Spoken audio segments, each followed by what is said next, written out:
Abra sua Bíblia, Mateus 17, do 14 ao 20.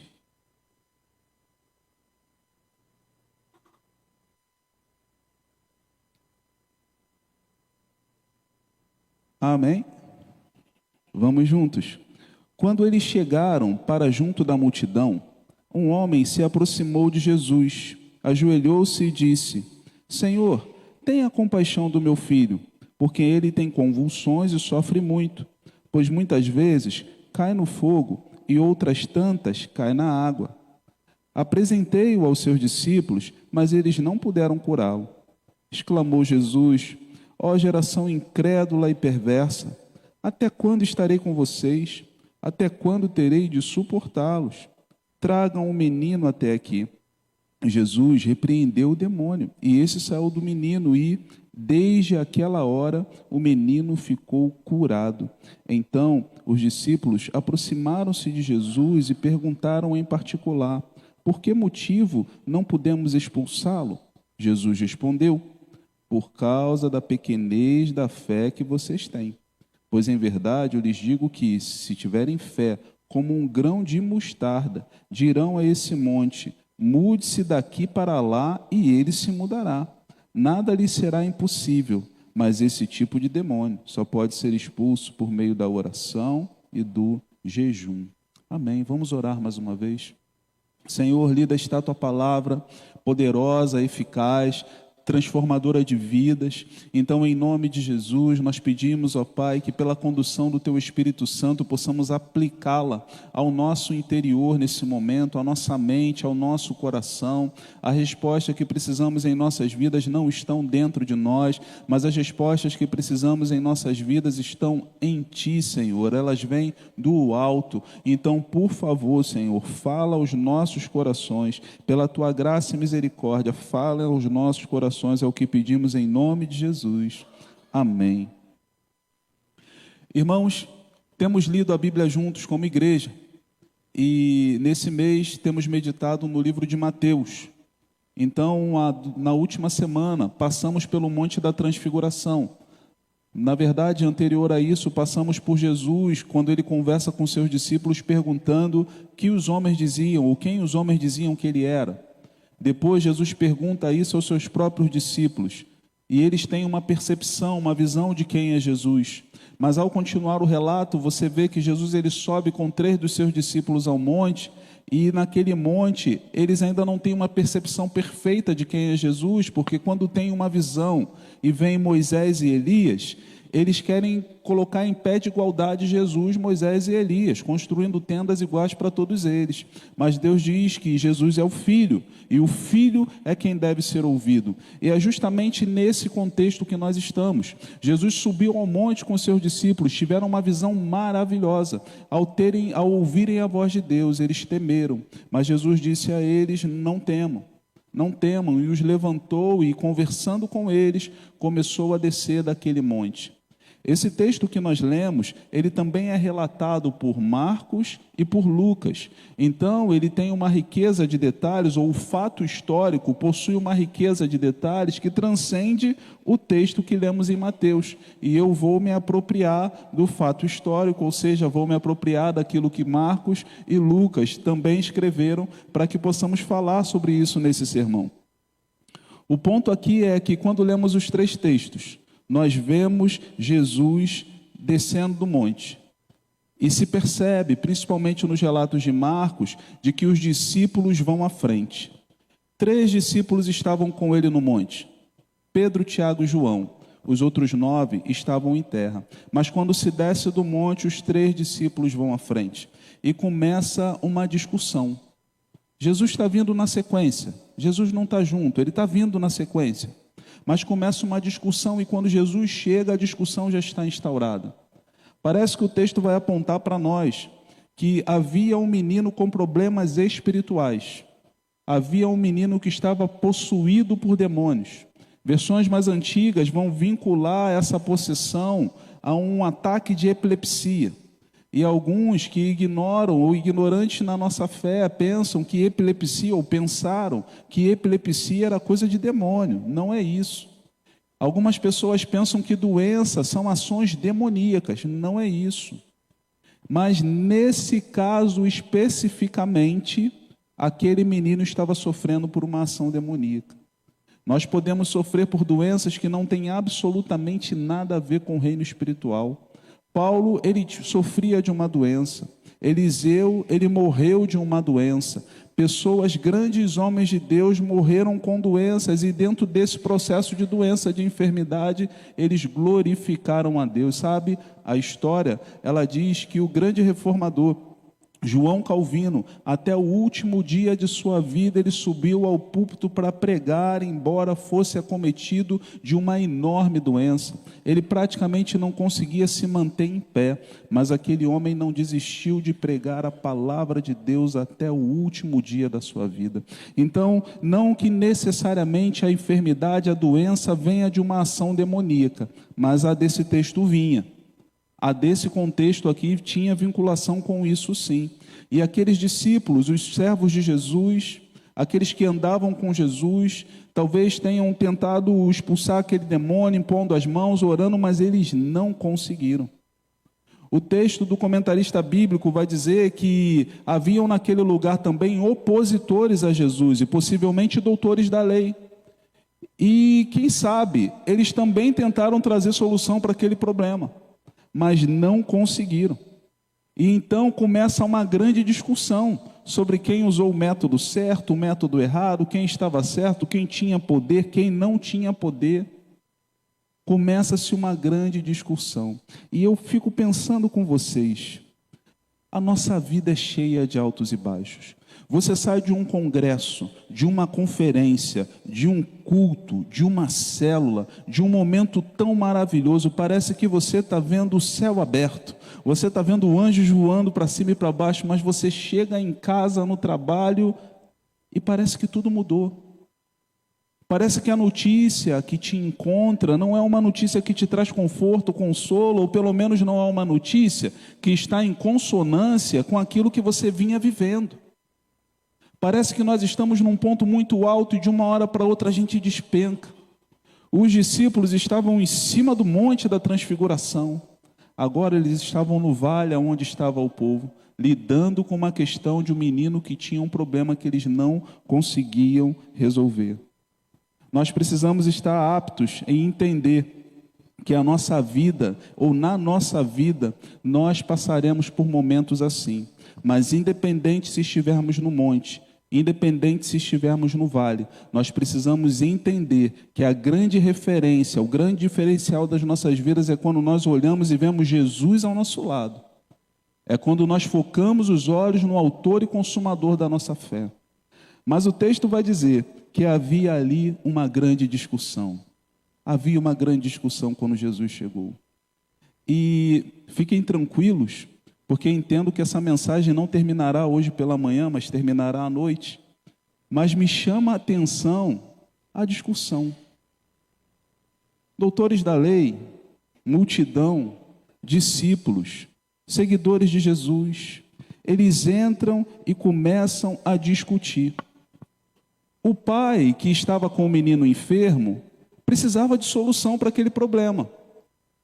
O menino que estava enfermo precisava de solução para aquele problema. A Bíblia diz que o demônio que entrava naquele garoto lançava ele na água. Tudo bem, pastor, na água, dá para tirar ele de lá, mas lançava ele no fogo também. E aquele menino sofria queimaduras. Aquele menino vivia uma angústia muito grande e ele não foi no lugar errado para procurar a resposta. Aquele pai vivia uma angústia muito grande e ele não foi ao lugar errado para procurar a resposta. Ele foi até os discípulos de Jesus. Ele foi procurar Jesus. Eu me lembro que quando meu filho era muito pequeno, o mais novo, Daniel, ele teve uma enfermidade chamada bronquiolite. Não sei se você já ouviu falar nisso, é bronquiolite. Então deve ser uma bronquite com alguma coisa, uma ite misturada dessas.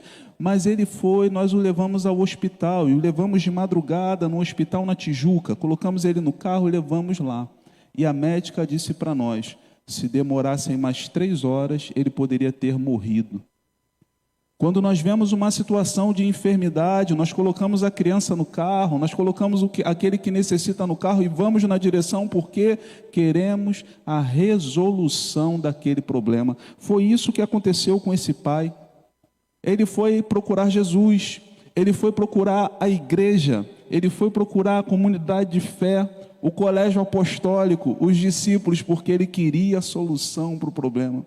Mas, irmãos, pasmem, os discípulos estavam muito ocupados, discutindo sobre a teoria de como resolver ou não resolver aquele problema. Quantas vezes nós nos deparamos com situações parecidas como essa? Quantas vezes nós viemos ao púlpito, ou viemos à igreja semana após semana, e nos sentimos tão admirados, somos roubados, arrebatados na nossa mente por algo inteligente que foi dito, por uma percepção que nós ainda não tínhamos tido, ou quando um pregador fala, ou quando um pregador prega, ou quando alguém dirige, nós temos um insight novo, e aquilo, se você for pregador, aquilo origina até em você uma nova mensagem.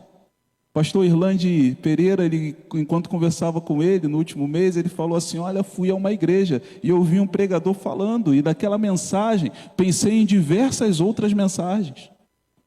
A nossa mente, ela é apaixonada pela inteligência, o brilho da sabedoria, ele nos cativa, ele nos arrebata.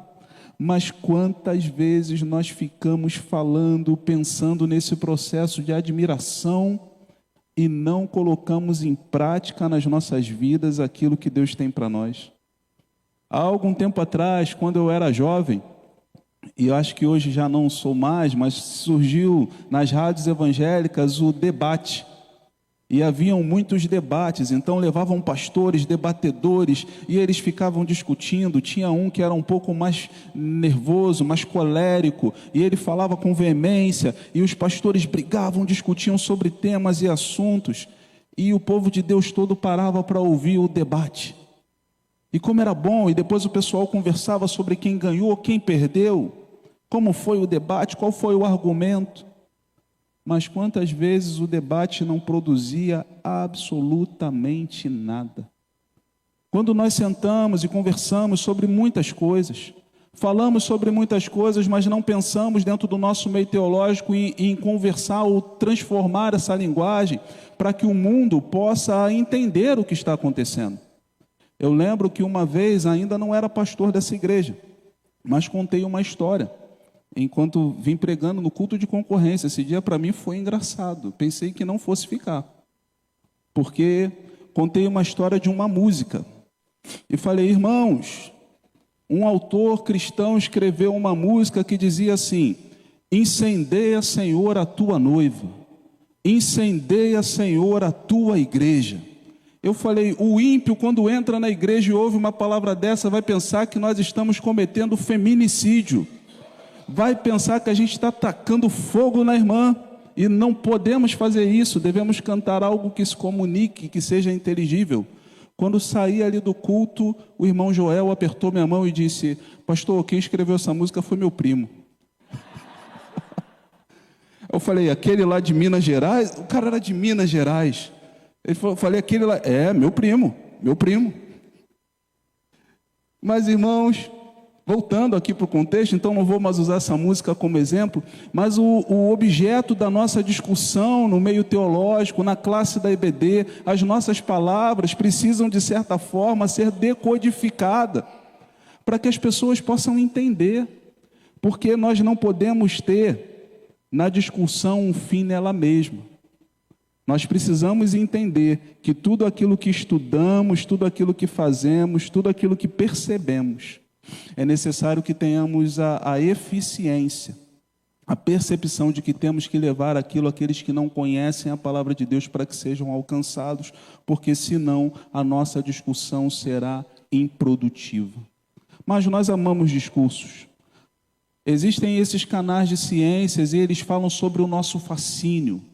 Como nós amamos ouvir uma palestra bem feita, como nós amamos ouvir um conteúdo bem elaborado, como nós amamos discursos.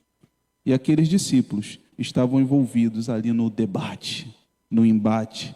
Quem ganhou, quem perdeu. Mas enquanto eles discutiam, o menino continuava endemoniado. O menino continuava sendo lançado no fogo e na água. O pai do menino continuava sendo aflito. Isso quer dizer que não adianta, por exemplo, falar de dieta. Porque nós conversamos muito sobre dietas, lemos receitas, seguimos pessoas no Instagram. Mas se nós não colocarmos em prática a dieta, ela não tem efeito nenhum. Não adianta falar sobre planejamento financeiro.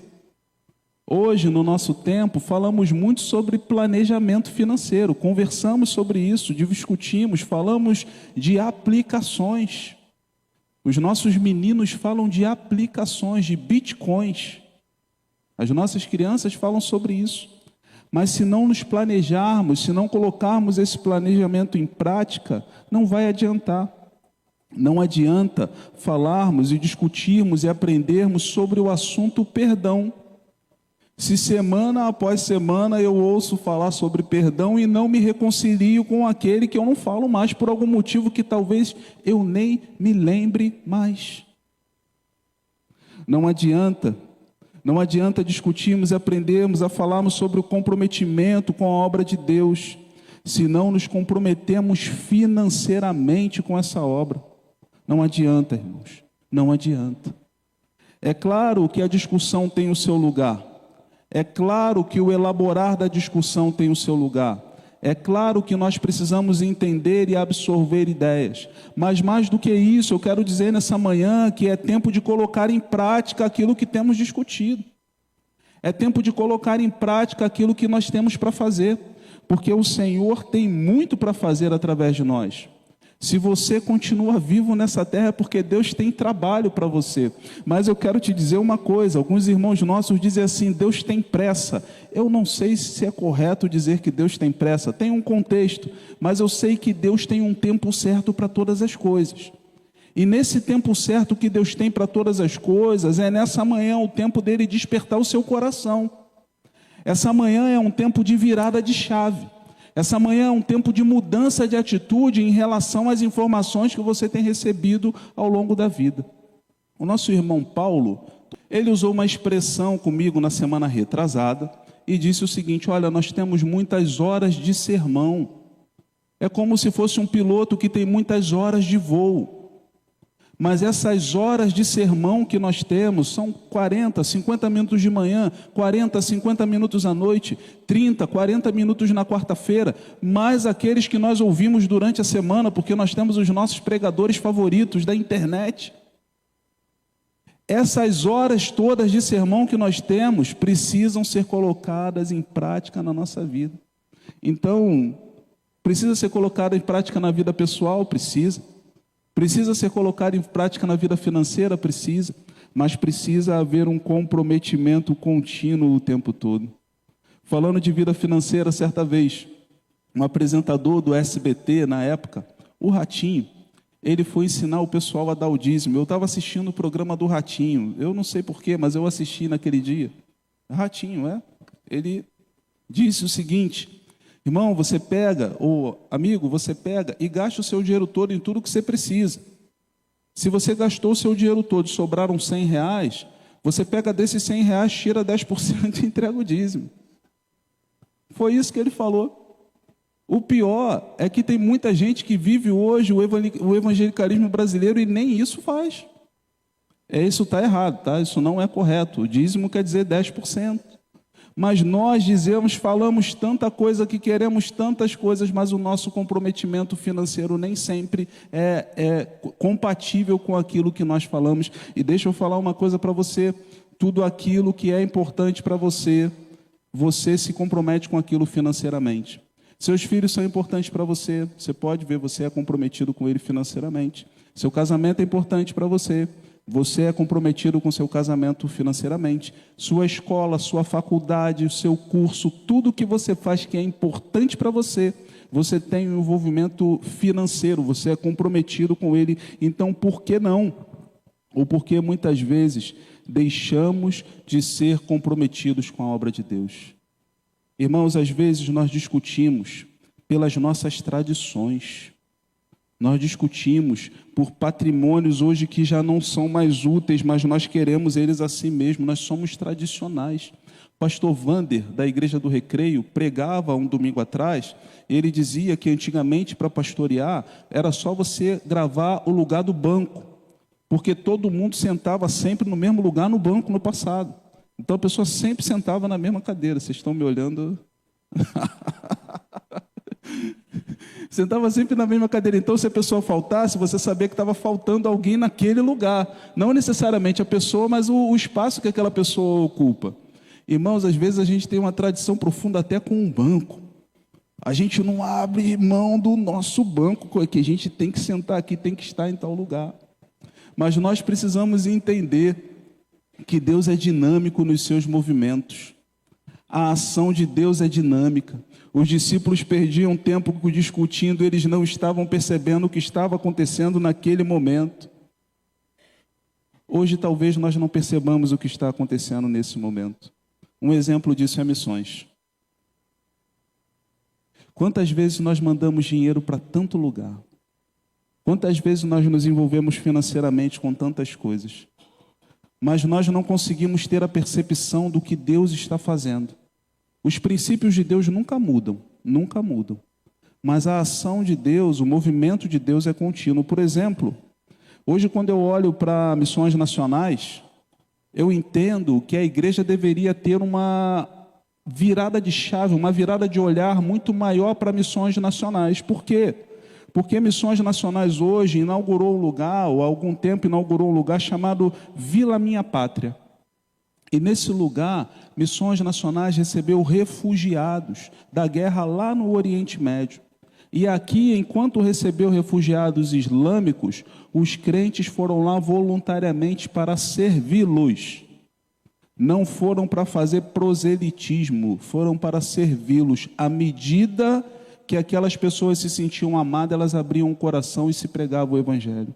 Então eu penso que missões deveria ser algo que deveria queimar em nossos corações. Missões Nacionais criou um chamado barco missionário. E ele percorre os ribeirinhos da Amazônia. E ali eles começam a fazer ação social, atendimento médico, atendimento odontológico, cesta básica. Missões Nacionais hoje faz isso. Missões Nacionais hoje comprou a 2ª carreta missionária. E ela viaja pelo Brasil pregando o Evangelho. Essa carreta não é só uma carreta, é um ambulatório médico, é um consultório médico, é enorme aquilo. E eles vão parando nos lugares, prestando assistência social e pregando o Evangelho. Então eu penso que nós, enquanto igreja, precisamos entender esse movimento e investir nisso. Nós, por missões, enviaremos a irmã Elza à Colômbia. E dessa vez seremos nós que enviaremos. Porque no ano passado ela foi e nós, de certa forma, a ajudamos, mas ela foi por conta própria. Nós ajudamos, nos comprometemos com ela. Mas o apóstolo Paulo diz que isso não é justo, que aquele que vai pregar o Evangelho precisa ser sustentado pela igreja. A igreja precisa enviar aquele que vai pregar o Evangelho. E por isso é necessário que nesse tempo nós nos envolvamos com aquilo que Deus está fazendo. Irmãos, se as estruturas já passaram, se as estruturas ficaram para trás e hoje elas não são mais proponentes, positivas, não trazem mais solução para esse tempo, é necessário que nós entendamos o movimento de Deus. O autor Rick Warren, ele diz algo que para mim é muito interessante.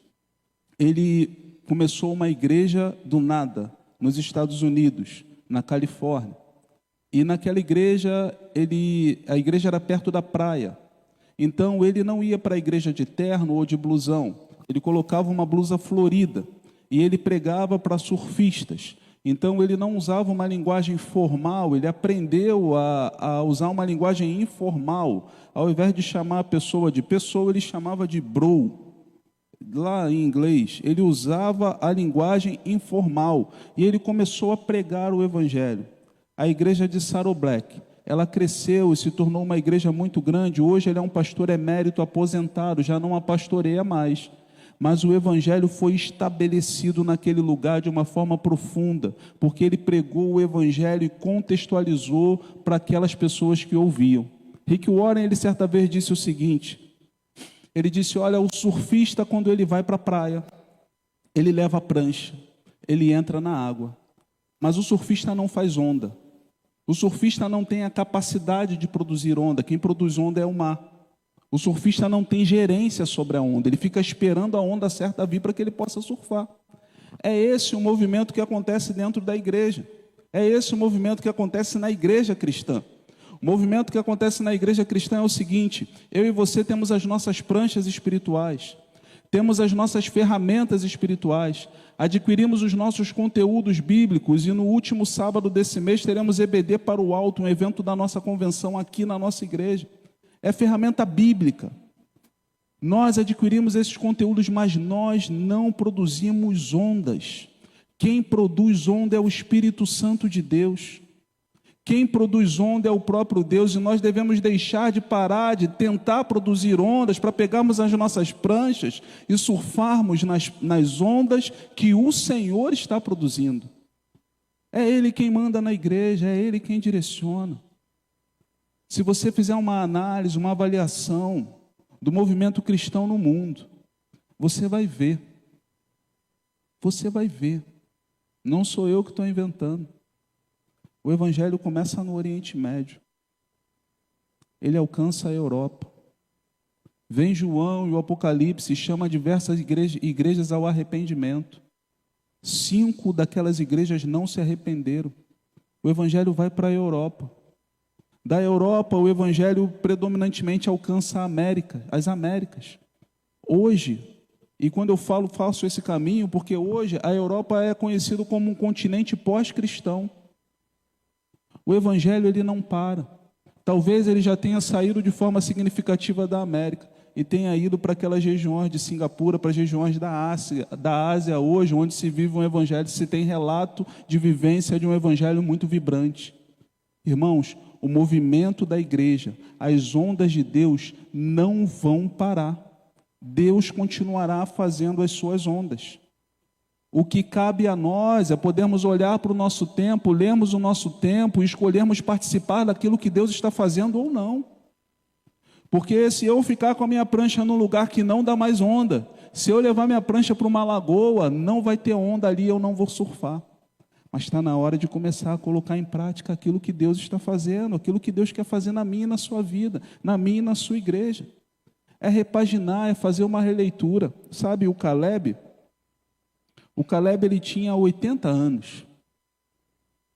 Era um senhor já de 80 anos, ele tinha a idade do Moisés. Na verdade, quando eu penso no Caleb, eu penso no Moisés. Eu penso em você, eu penso que o Caleb era parecido contigo.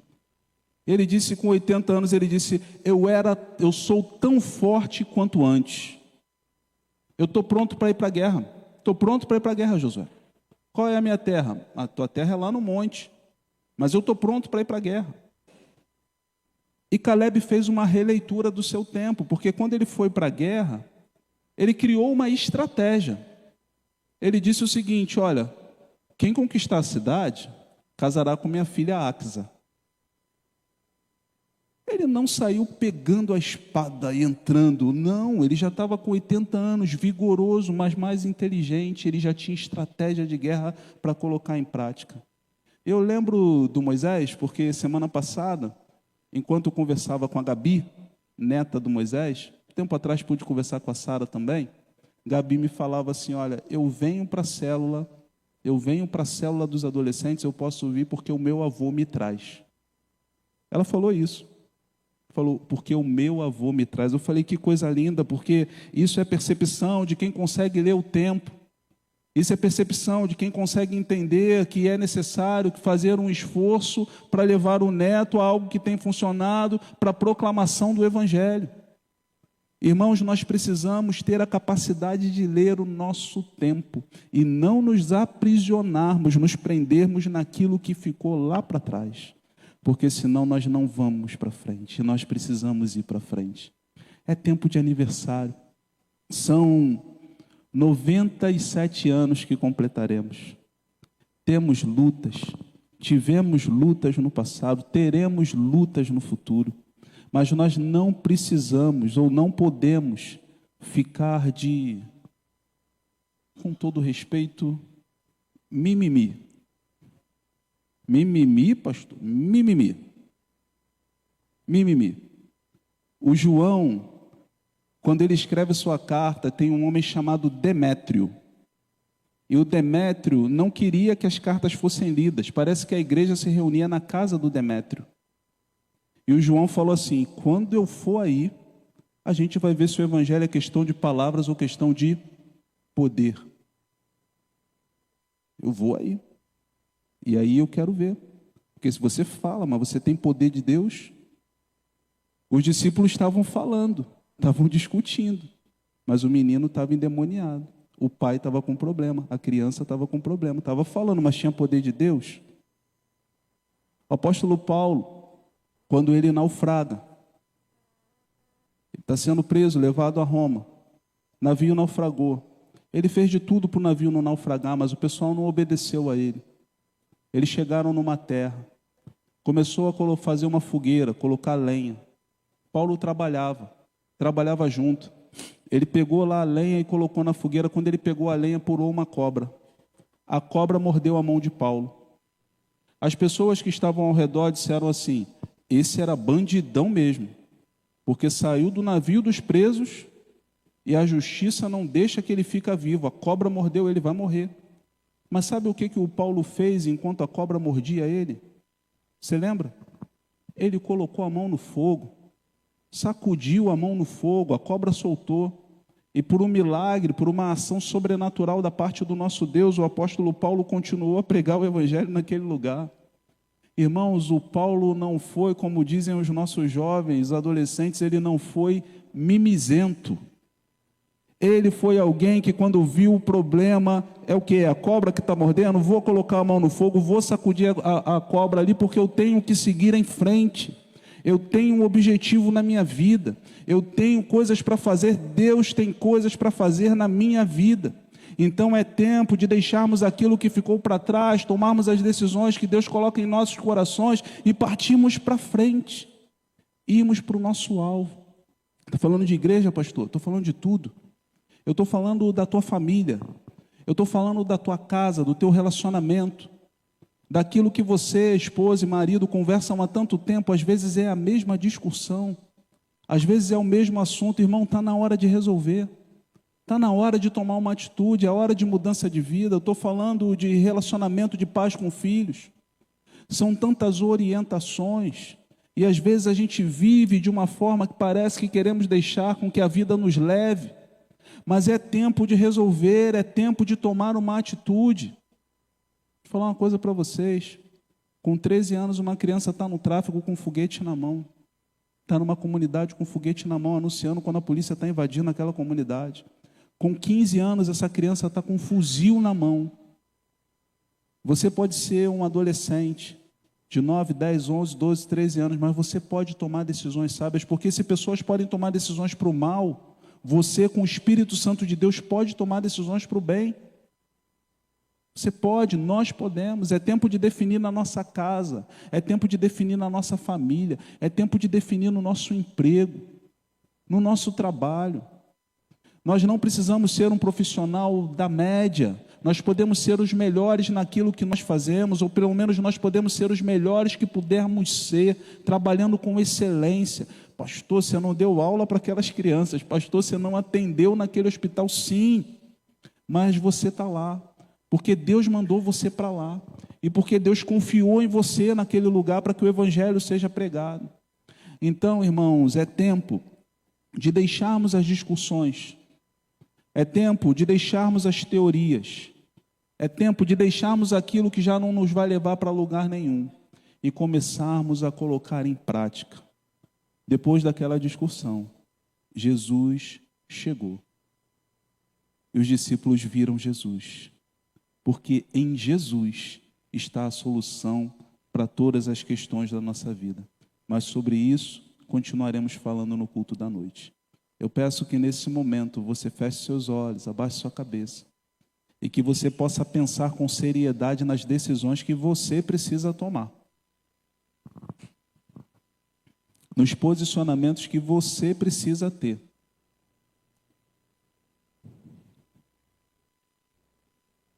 A oferta, a proposta do vitimismo, a oferta, a proposta dos processos que tentam te prender no passado e atrás, estarão constantemente diante de você.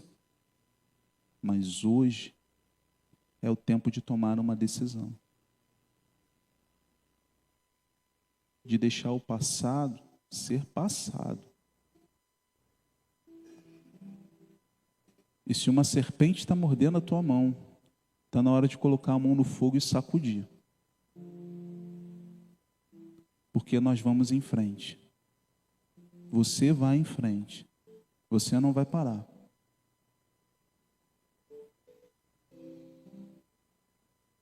Nós vamos continuar. Senhor, nós não somos daqueles que desistem. Não somos daqueles que tomam a cruz e voltam atrás, põem a mão no arado e desistem. Senhor, nós somos daqueles que continuam. Mas nós não fazemos isso por uma espécie de poder interno, por elucubrações da nossa mente. Nós fazemos isso por causa do poder que vem do alto. Nós só podemos sair de uma vida fútil, de discussões sem sentido, se nós de fato conseguirmos colocar os nossos olhos em Jesus, autor e consumador da nossa fé. Então nos ajuda, Senhor. Nos ajuda a termos os nossos olhos fixos em Ti. De modo, Pai, que nós possamos colocar em prática, decidir hoje colocar em prática tudo aquilo que o Teu Espírito Santo tem ensinado, falado aos nossos corações. Senhor, eu creio que Tu falas. Eu creio que Tu falas ao Teu povo. Eu creio que Tu desafias o Teu povo nessa manhã.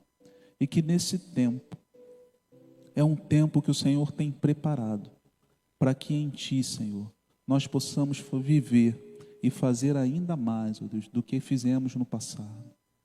Fazer ainda mais, ó Deus, viver ainda mais do que vivemos até hoje.